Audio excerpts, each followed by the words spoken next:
इस 5 का मल्टीप्लाई 2 में होगा और इसी 5 का मल्टीप्लाई 7D में होगा। सो यहाँ पर 5 2 ज़ा 10, 5 7 ज़ा 35D।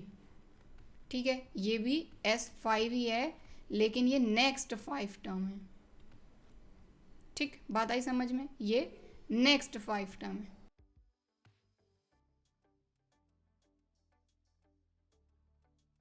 ठीक, अब जो क्वेश्चन में बोला गया है ना उसके अकॉर्डिंग हम इस चीज़ को अरेंज करेंगे। तो क्वेश्चन में एक बार और चलते हैं हम जरा स्टार्टिंग से। क्वेश्चन में क्या बोला जा रहा है, sum of first 5 terms is 1/4 of the next 5 terms. ठीक है, तो sum of first 5 term is 1/4 of next 5 term. तो बस इसी को हमको अरेंज करना है। Sum of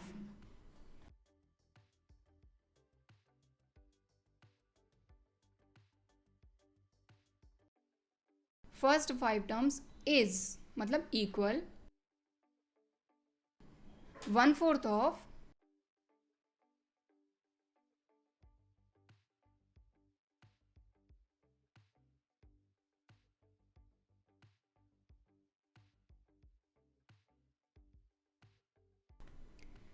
sum of first 5 terms is मतलब इक्वल लगाया 1/4 ऑफ यानी multiply sum of next 5 terms. ठीक, बात क्लियर हुई।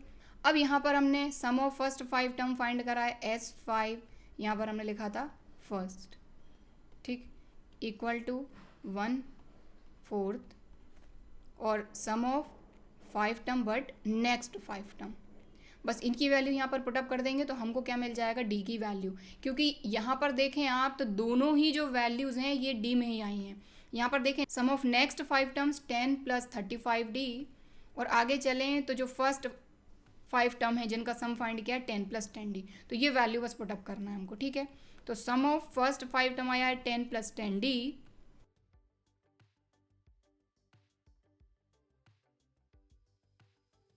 तो यहाँ हमने लिखा 10 + 10D equal to 1/4 of next sum of first 5 term, तो ये हमारा आया 10 + 35D।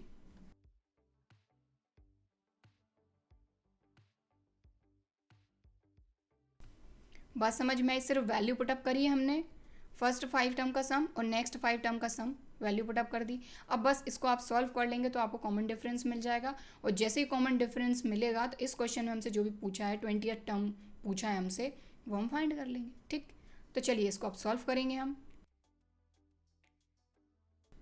तो यहाँ पर आप देखें ये जो 4 है ये इसके तो डिवाइड में ही है ओवरऑल कहा जाए तो, इक्वल्स टू उस तरफ जाके मल्टीप्लाई में जाएगा, तो इस 4 को हम उस तरफ भेज रहे हैं लेकिन ये जाएगा मल्टीप्लाई में। ठीक, तो ये आया 4 लेकिन 10 + 10D के मल्टीप्लाई में इक्वल टू, यहाँ तो 1 अकेला बचा तो 1 का मल्टीप्लाई ब्रैकेट के अंदर भी कर देंगे तो वही की वही चीज़ रहेगी, तो ये रहेगा 10 + 35D। अब इस 4 का मल्टीप्लाई कर लेते हैं ब्रैकेट के अंदर, तो 4 10s are 40 और यहाँ पर भी 4 10s are 40 और D इक्वल टू 10 + 35D। अब बात वही है सिंपल सी कि ये D वाला टर्म है, ये D वाला टर्म है, तो इनको एक तरफ कर लीजिए। ये कांस्टेंट टर्म है 10 और 40 भी कांस्टेंट टर्म है, इनको एक तरफ कर लेते हैं। ठीक, सो 40D अपनी जगह पे है, 35D इक्वल्स टू किस तरफ आएगा, तो -35D इक्वल टू, ये 10 अपनी जगह पे है, ये 40 इक्वल्स टू किस तरफ जाएगा, तो ऑब्वियसली माइनस में जाएगा। ठीक, तो 40D में से 35D माइनस किया तो ये आ गया 5D इक्वल टू 10 - 40, मतलब 40 में से 10 माइनस होगा तो ये आ जाएगा 30, लेकिन 40 बड़ा है इसलिए माइनस का। ठीक है, D इक्वल टू माइनस का 30 अपनी जगह पे, 5 जो है इक्वल्स टू किस तरफ मल्टीप्लाई में इधर आएगा तो ये आएगा डिवाइड में, और 5 6 are 30, so D equal to -6। So अब कंप्लीट AP की बात करें तो फर्स्ट टर्म हमारे पास है 2, कॉमन डिफरेंस हमारा आ गया है -6, तो हम 20th टर्म तो ईजिली फाइंड कर ही सकते हैं। ठीक है, तो बस मेन चीज़ यही थी, कॉमन डिफरेंस फाइंड करना था, लेकिन उसके लिए कंडीशन हमको दी हुई थी कि sum of first 5 term is 1/4 of sum of next 5 terms, तो उस कंडीशन का यूज़ करके हमने कॉमन डिफरेंस फाइंड कर लिया। ठीक, चलिए तो एक बार इस क्वेश्चन को स्टार्टिंग से देखेंगे ताकि कोई कन्फ्यूजन ना रहे। देखें सबसे पहले फर्स्ट टर्म तो हमको गिवन था क्वेश्चन में 2, कॉमन डिफरेंस हमारे पास नहीं था तो हमने इसको डिसअपोज कर लिया। फिर जनरल फॉर्म जो होता है एपी का वो क्या होता है, मैंने इंट्रोडक्शन वीडियो में आपको बताया था, ए प्लस डी, ए प्लस 2डी, ए प्लस 3डी एंड सो ऑन। उसी के अकॉर्डिंग हमने इसको अरेंज कर लिया, 2 प्लस डी, 2 प्लस 2डी, 2 प्लस 3डी, 2 प्लस 4डी एंड सो ऑन। अब एपी हमको मिल गई। क्वेश्चन में हमको ये बोला गया था कि sum of first 5 term is 1/4 of next 5 term. तो हमने सोचा कि सबसे पहले, क्योंकि हमारे पास कॉमन डिफरेंस तो है नहीं, ठीक है ना, तो कॉमन डिफरेंस अगर हमको फाइंड करना है तो ऑब्वियसली ये जो कंडीशन दी है कुछ ना कुछ यूज़ करने के लिए तो दी होगी ना, तो इसी कंडीशन से हमने कॉमन डिफरेंस फाइंड किया। लेकिन उसके लिए सबसे पहले हमने क्या किया कि स्टार्टिंग के जो हमारे 5 टर्म थे ये एपी के, देखें ज़रा, यहाँ तक ये 5 टर्म ही है ना, ये फर्स्ट, ये सेकंड, ये थर्ड, ये फोर्थ और ये फिफ्थ। तो सम ऑफ फर्स्ट 5 टर्म, जिसमें हमारा फर्स्ट टर्म रहा ये, और कॉमन डिफरेंस तो पूरे के लिए डी सेम ही रहेगा, ठीक है। तो इनका सम हमने फाइंड करा, जिससे कि हमको फॉर्मूला लगा के हमने इसको फाइंड कर लिया और 10 + 10d मिल गया। देन हम नेक्स्ट 5 टर्म की बात करें तो यहाँ से नेक्स्ट 5 टर्म स्टार्ट हो रहे थे, तो इसके लिए फर्स्ट टर्म हमारा ये रहेगा, कॉमन डिफरेंस जरूर सेम रहेगा, ठीक है। तो यहाँ पर दूसरे बार जब हमने नेक्स्ट 5 टर्म का सम फाइंड करा तो यहाँ पर जो फर्स्ट टर्म हमारा रहा ये रहा 2 + 5d, रीज़न मैंने आपको बता दिया, ठीक है। फिर इसको जब हमने सॉल्व करा तो ये आ गया हमारा 10 + 35। फिर जो कंडीशन थी उसमें वैल्यू पुटअप कर दी, क्योंकि देखिए अगर यहीं पर आप करते तो बहुत गड़बड़ होने के चांसेस थे, ठीक है। इसीलिए हमने ये कंडीशन लगा के, क्योंकि इसको पूरा फॉर्मूला लगा के आप सॉल्व करते, इसको फॉर्मूला लगा के सॉल्व करते, इससे बेटर ये रहा कि फर्स्ट 5 टर्म का सम हमने अलग फाइंड कर लिया, नेक्स्ट 5 टर्म का सम फाइंड कर लिया अलग से, और फिर यहाँ पर डायरेक्ट वैल्यू पुटअप कर दी सॉल्व करके, ठीक है। वैल्यू पुटअप करी, इसको सॉल्व करा, सिंपल सी कैलकुलेशन थी, तो कॉमन डिफरेंस हमारा आ गया -6, ठीक है। तो कॉमन डिफरेंस आ गया। अब बस हमको क्या करना है, 20th टर्म बताना है कि क्या जो क्वेश्चन में दिया है वही होगा, तो हम फाइंड कर लेते हैं 20th टर्म, ठीक, बात आई समझ में। चलिए सो अब हम एपी की बात करते हैं। तो जो एपी है हमारी, उसका फर्स्ट टर्म यानी कि ए हमारा 2 है, ये तो हमको क्वेश्चन में दिया है। कॉमन डिफरेंस अभी हमने फाइंड कर लिया -6। अब हमको फाइंड करना है A20th टर्म। तो देखिए ए एन का फॉर्मूला मैं यहीं लिख देती हूँ, ए एन इक्वल टू क्या होता है, A + n-1 × d, ठीक है। तो 20th टर्म फाइंड करना है, एन की प्लेस पर 20 रख दिया हमने, ठीक। अब चलिए फॉर्मूले में वैल्यू पुटअप करते हैं। तो ए की प्लेस पर क्या आएगा, 2 + n-1, तो n कितना है, क्योंकि 20th टर्म फाइंड करना है, तो 20 - 1 और d मतलब कॉमन डिफरेंस है -6, इसलिए मैंने इसको ब्रैकेट में लिख दिया, ठीक है। इस 2 को एज इट इज़ रहने दीजिए, प्लस 20 में से 1 माइनस करेंगे तो आ जाएगा 19 × -6, देन 2 + -19 × 6 114, ठीक। 114 में से 2 माइनस करेंगे तो आएगा 112, लेकिन माइनस का, क्योंकि 114 जो है वो माइनस का और वो बड़ा नंबर है। सो यहाँ से A20 हमारा आ गया -112। और क्वेश्चन में हमसे यही बोला गया था कि क्या जो A20th टर्म है वो ये होगा क्या, बिल्कुल हमने फाइंड कर लिया। नहीं होता तो हम लिख देते कि नहीं वो टर्म ये नहीं होगा, ठीक, बात आई समझ में।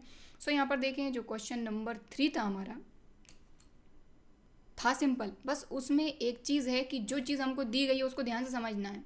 मेन चीज़ तो ये यहाँ पर ही थी, जो फर्स्ट टर्म वाली चीज़ थी ना, ये कि फर्स्ट 5 टर्म के लिए तो हमारा फर्स्ट टर्म ये रहेगा, यहाँ तक 5 टर्म है स्टार्टिंग के, लेकिन उसके बाद के जो टर्म है उनका अगर सम फाइंड करना है तो उनके लिए ये रहेगा फर्स्ट टर्म, ठीक है। तो यहाँ पर हमने सम फाइंड कर लिया, जो कंडीशन दी हुई थी उसमें वैल्यू पुटअप करके कॉमन डिफरेंस फाइंड कर लिया और 20th टर्म फाइंड कर लिया। तो हमको यही बोला था कि show that 20th term is -112, तो बिल्कुल -112 ही होगा, हमने फाइंड कर लिया, ठीक है। देखें ज़रा,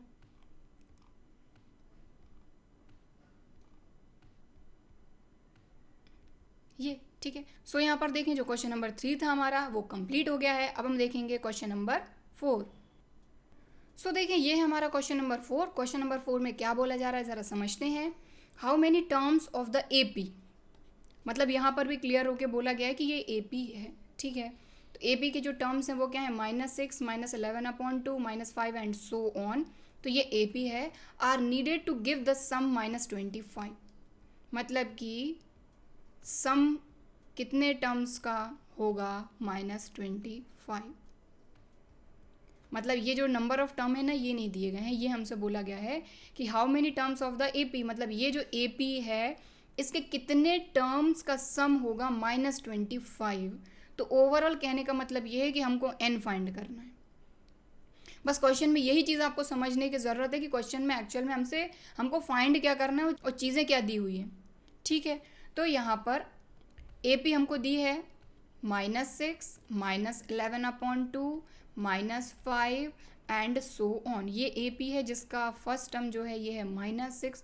कॉमन डिफरेंस हम फाइंड कर लेते हैं कहीं से भी, क्या होगा A2 माइनस A1।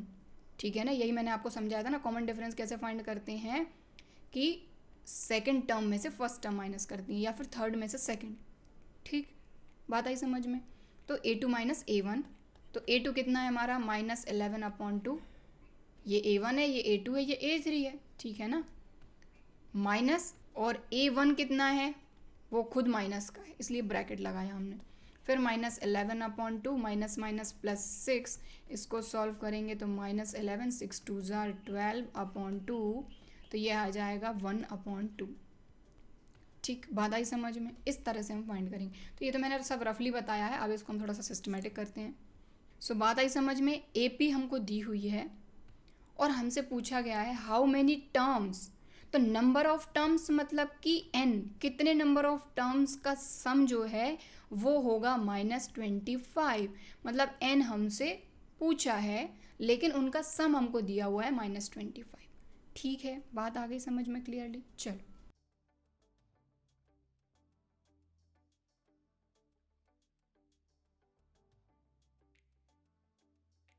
ठीक है, हमको एपी गिवन है जिसमें से हमारा जो फर्स्ट टर्म है a वो है -6।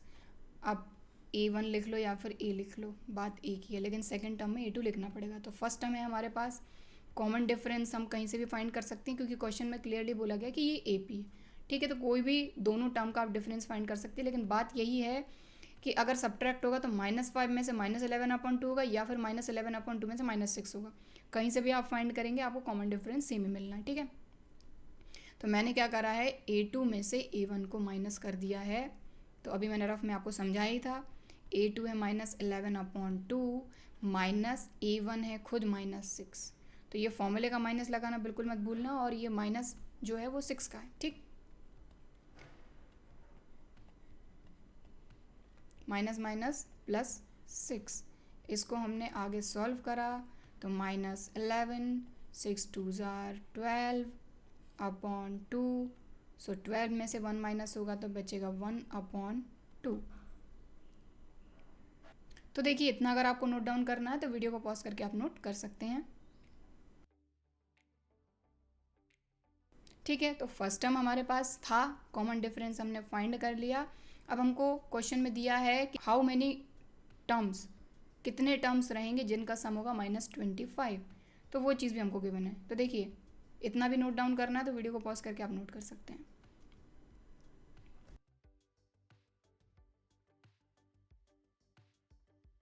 और हमारे पास क्या है, क्वेश्चन में हमसे ये बोला गया है कि जो सम है वो कितने टर्म्स का होगा। तो वो हमने ले लिया कि n टर्म का होगा। कितना बोला है, -25। ठीक, हमने जितने भी नंबर ऑफ टर्म है उनको हमने क्या सपोज कर लिया, यहाँ पर साइड में मैंने लिख दिया कि वो नंबर ऑफ टर्म्स कितने हैं, n। ठीक, अब यहाँ पर सम ऑफ n टर्म का फॉर्मूला क्या होता है, n/2 2a plus n-1 into d equal to -25। क्योंकि देखिए कितने टर्म का सम है ये नहीं पता, लेकिन सम तो हमको दिया हुआ है।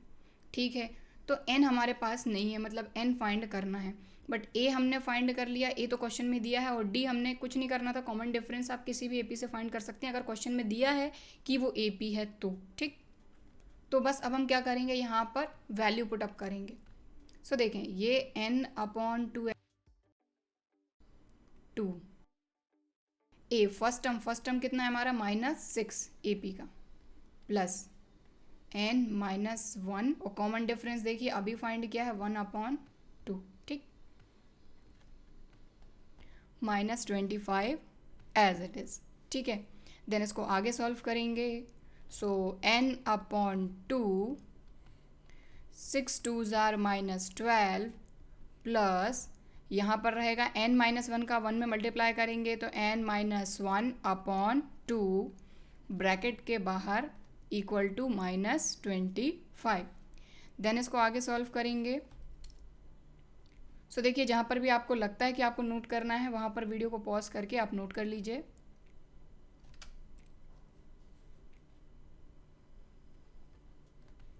n अपॉन 2, अब यहाँ पर देखें इसके अपॉन में कुछ नहीं है तो हमने 1 ले लिया और यहाँ पर एलसीएम लेके सॉल्व करेंगे तो 2 और 1 का एलसीएम आया 2।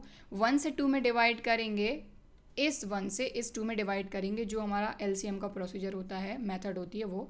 सो 1 से 2 में डिवाइड करेंगे, 2 टाइम्स जाएगा, 2 इंटू -12 -24 प्लस 2 से 2 में डिवाइड करेंगे 1 टाइम, 1 का n-1 में मल्टीप्लाई करेंगे तो n-1। ठीक,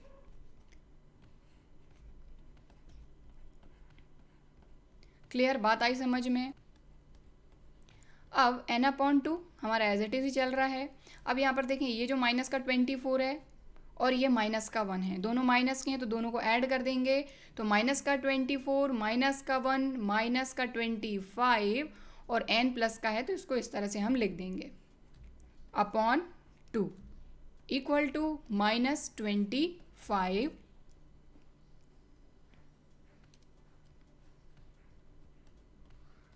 अब आप देखें तो ये है n अपॉन 2 और ब्रैकेट के अंदर है n-25 अपॉन 2।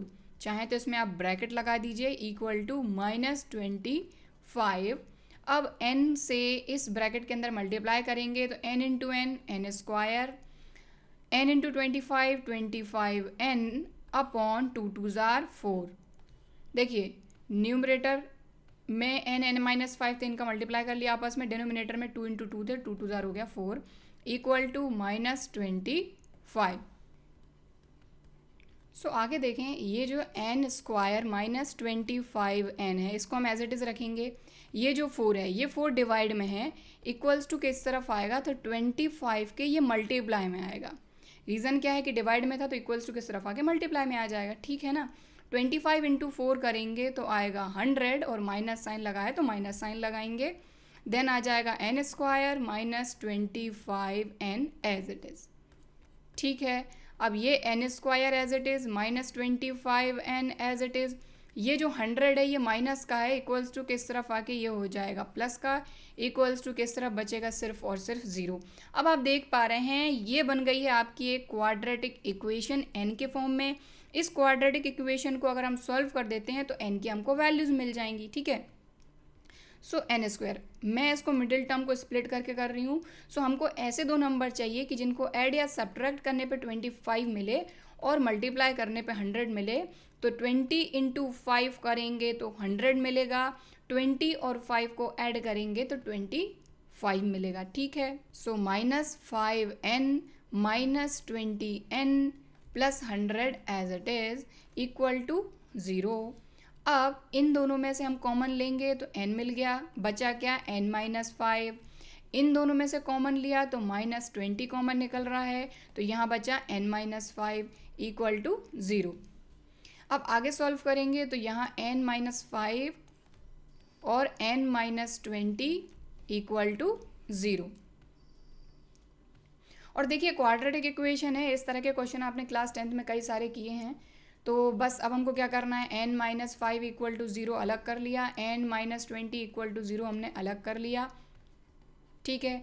अब ये माइनस का 5 इक्वल्स टू उस तरफ जाके प्लस का 5 हो जाएगा, ये जो माइनस का 20 है उस तरफ जाके प्लस का 20 हो जाएगा।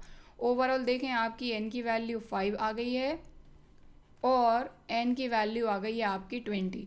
मतलब इन दोनों जो वैल्यू हैं ये दोनों वैल्यू आपकी हो सकती हैं n की।